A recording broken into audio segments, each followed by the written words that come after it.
Hi hello friends, welcome back to media talks. நான் உங்கள் Mounika. So இந்த வாய்ஸ் கொஞ்சம் ஒரு மாதிரி தான் இருக்கும், பிகாஸ் நான் பஸ்லேருந்து தான் இதை பேசுகிறேன். So sorry for that. So எனக்கு எபிசோட் நான் பார்த்துட்டேன். ஸோ இந்த எபிசோட் பற்றி பேசுறதுக்கு முன்னாடி இந்த நாளை ப்ரிவியூவில் வந்து பார்த்திங்கன்னா லாஸ்ட் ஸ்டில் அப்படியே கண் கலங்கிட்டு தாங்க சொல்லணும். உண்மையிலே எனக்கு குமரன் அண்ட் விஜயோட பாண்டிங் ரொம்ப ரொம்ப பிடிக்கும்னு சொல்லிட்டு என்னோடய வீடியோவுமே நான் ஷேர் பண்ணியிருக்கேன்.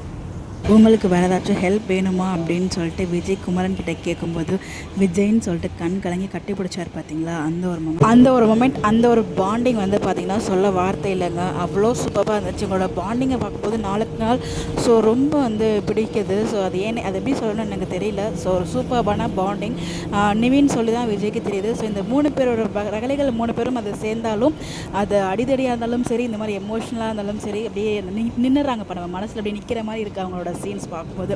ஸோ கூட பிறந்த தங்கச்சிகள் அப்படி இல்லாட்டியும் கிடைச்ச மருமகன்கள் வந்து பார்த்திங்கன்னா சொக்க தங்கத்துக்கு மேலே வந்து கிடச்சிருக்காங்க.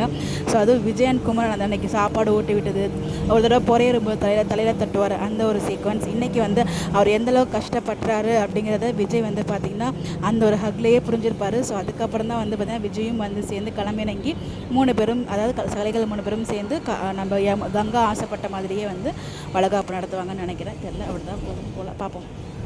பட் எனிவேஸ், அந்த லாஸ்ட் சீன்ஸ் எத்தனை பேருக்கு ரொம்பவே ஃபீல் பண்ணிங்க, எத்தனை பேருக்கு அந்த சீன்ஸ் ரொம்ப பிடிச்சிருந்துச்சு, அந்த பாண்டிங் பிடிச்சிருக்குன்னு சொல்லி மறக்காமல் கமெண்ட்டில் ஷேர் பண்ணுங்கள்.